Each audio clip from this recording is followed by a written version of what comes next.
Okay, here's a quick little tutorial on installing the AJT climate control knobs on a second gen. Alright, first thing I usually do is come in, go ahead and you can use a pry tool, but I can usually get my fingers under it. Pop this piece off, slide it back to access that. Then what you have to do, start the truck, pull it back, then you can pop that piece loose. I usually have my parking brake on, go ahead and turn it off, come back here, turn the radio off so you don't have to hear that.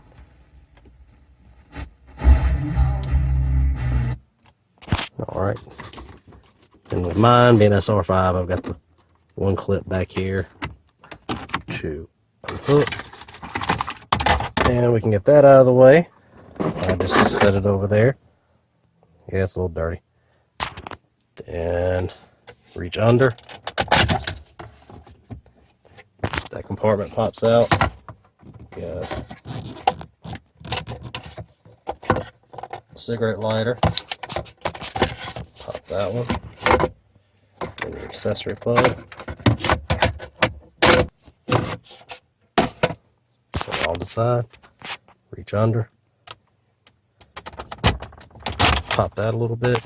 And that wasn't supposed to come all the way out, but it did. Right. And you'll have all your accessories here to unhook.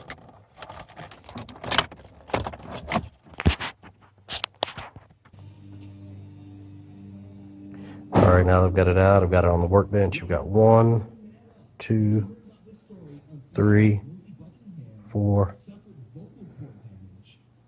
5 screws you have to undo on the back. Alright, excuse me, there was 6. I forgot about the one there. Alright, then you got 2 tabs on top.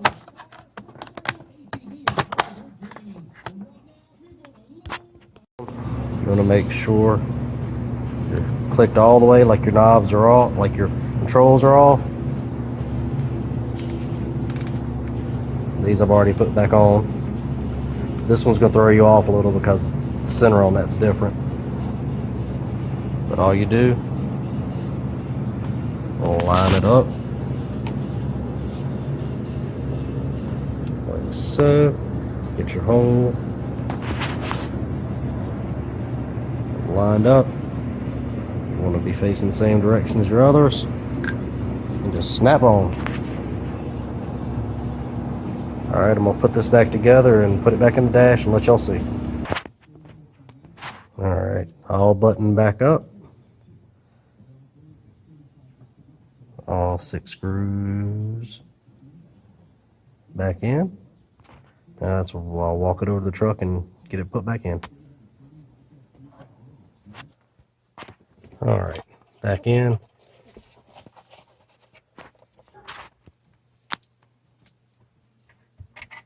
Alright, just put your plugs back in.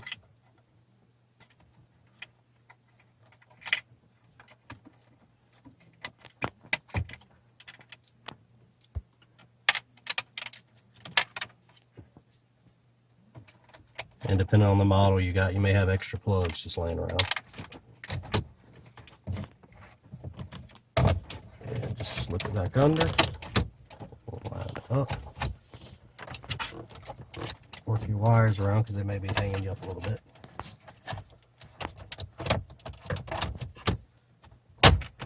Snaps back.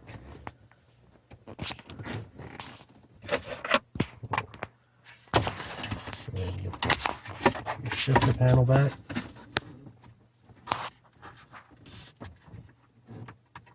Plug the tow haul in.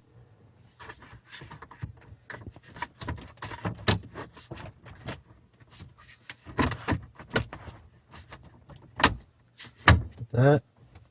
Snap all that back. And you get your accessories.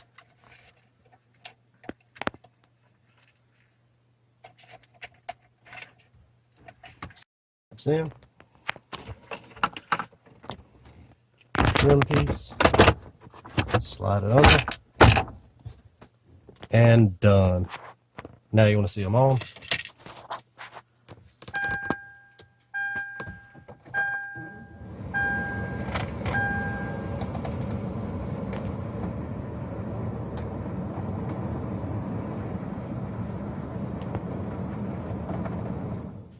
And there you go.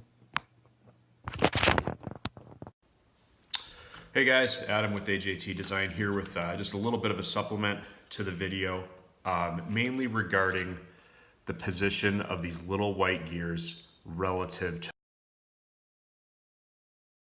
the knobs. When you're doing this disassembly here, one thing I would highly recommend is once you get this out of your truck, turn all the knobs up to the top dead center position just like this. Same procedure if you have a second gen like this or a third gen with the 3 knobs. Turn them just like this. Note the positions of those white gears. Take a photo with your phone, take a Sharpie and mark them. You could do this on the back side as well. There is a little flat that's going to be turned to a specific position.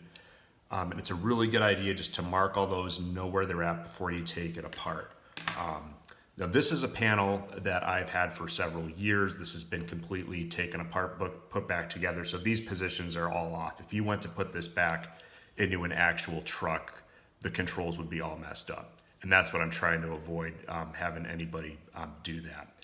The reason why this could happen is when you go to take these off, again, when you remove these, you can see these little slots right there. You put your screwdriver in, you kind of press it and you kind of work it around. There's 4 of them. I'll do that right now on the bench here. Press it in. This isn't too hard, doesn't take a lot of force. So usually once I get one in, I kind of work it around. Maybe get 2 that are next to each other, starts to come off. Again, don't use a lot of force. Work your way around. You got 3 of them. Usually once you get 3, the whole thing, I get that 4th one, will kind of tend to want to go. So once you get those, comes off pretty easily. Now when this thing pops off, it pops off from this ring right here. And this ring underneath here, you can see right there, it has gear teeth that mesh with this white gear here. Now, if you're not careful or if you use too much force, this thing will come right off. And I know this because it's happened to me. This one feels like it's on there pretty good. But this can come off, and if that happens, you're gonna lose your engagement with this white gear. And if you don't put it back exactly the way it was from the factory, when you put this all back in your truck and plug it in, your controls are not gonna function properly. And the only way to fix that is gonna be trial and error to get it back to where it was. Now for the 3rd gens, the guy who made the video that you just watched did a pretty good job of showing what his looked like from the factory. I'm assuming they're all like that, but I'm not 100% sure. And for the 2nd gen, I don't at this time have a good picture of what it looks like, what the factory settings look like, meaning if you put all these to top dead center, what these positions look like on the back. I don't know what that is. At some point, we will probably have somebody figure that out for us so we can provide that in case you forgot to mark them and they get out of position. But for now, what I would highly recommend, it just takes a few extra minutes. Note the positions of the white gears either with these flats or just take a Sharpie on the gears themselves with all the knobs facing up so that when you put the new knobs back on, which just press right into place, and all the new ones are facing up like this, you can verify that the white gears are in the same place and then you won't have any issues. That's it.